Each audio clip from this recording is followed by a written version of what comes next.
नमस्कार प्यारे दोस्तों, मैं बिल्ली मौसी आपके लिए एक बार फिर एक और मोरल स्टोरी लेकर आई हूँ। अगर आपने अभी तक हमारे चैनल को सब्सक्राइब नहीं किया है तो सब्सक्राइब कर लीजिए। चलिए कहानी शुरू करते हैं। गंगा नदी के किनारे एक साधु रहते थे। वे न केवल विद्वान थे बल्कि उनके पास जादुई शक्तियाँ भी थी।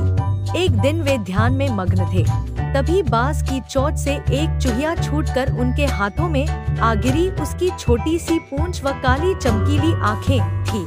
उन्हें वह बहुत अच्छी लगी, पर घर ले जाने से पहले उन्होंने जादुई मंत्रों के प्रयोग से उसे एक लड़की में बदल दिया। वे उस लड़की को घर ले जाकर पत्नी से बोले, तुम हमेशा से संतान चाहती थी न, तो लो आज से यही हमारी पुत्री है। इसे पूरी देखभाल व स्नेह से पालो। साधु की पत्नी भी अपनी पुत्री को देख प्रसन्न हो उठी। वह उसे राजकुमारी की तरह पालने लगी। साल बीतते गए, नन्ही लड़की एक सुंदर युवती बन गई। जब वह 18 वर्ष की हुई तो साधु व उसकी पत्नी उसके लिए वर तलाशने लगे। साधु ने कहा, मेरी बिटिया का विवाह ऐसे व्यक्ति से होना चाहिए जो सबसे बड़ा हो। मेरे हिसाब से सूर्य ठीक रहेगा। पत्नी ने भी हामी भरी। उन्होंने जादुई मंत्रों के प्रयोग से सूर्य को नीचे बुला लिया। उन्होंने उसे अपनी पुत्री से विवाह करने को कहा, पर पुत्री ने पहले ही ना कर दी। वह बोली, पिताजी यह तो बहुत गर्म है, मैं उससे विवाह करूंगी जो इससे भी बेहतर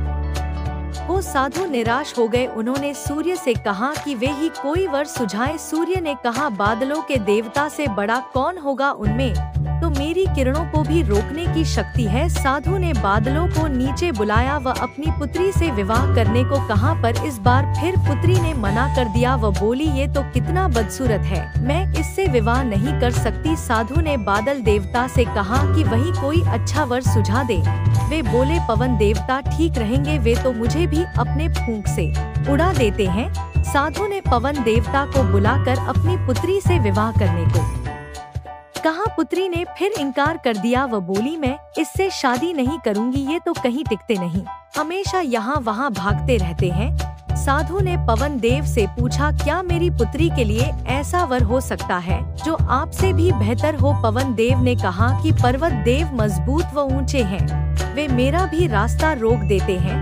साधु ने पर्वत देवता से कहा कि वह उसकी पुत्री से विवाह कर ले। पुत्री ने फिर से मना कर दिया। वह बोली, ये तो बहुत लंबे, सख्त व कठोर हैं, मैं इनसे विवाह नहीं कर सकती, इनसे भी कोई बेहतर चाहिए। पर्वत देवता ने चूहे का नाम सुझाया। वे बोले, माना मैं काफी सख्त, मजबूत व ऊंचा हूँ, पर चूहे मुझ में भी आसानी से बिल बना सकते हैं। साधु ने चूहे को बुलाया। उसे देखते ही उसकी पुत्री खुशी से उछल पड़ी। हाँ पिताजी, यही तो है वह मैं जिससे शादी करना चाहती थी। साधु ने सोचा, इसे ही किस्मत कहते हैं। यह एक चूहिया थी और एक चूहे से विवाह करना ही इसके भाग्य में लिखा है। उन्होंने जादुई मंत्रों के प्रभाव से पुत्री को फिर से चूहिया बना दिया। चूहा व चूहिया विवाह करके खुशी खुशी रहने लगे। शिक्षा, कोई भी अपने मूल स्वभाव को नहीं बदल सकता।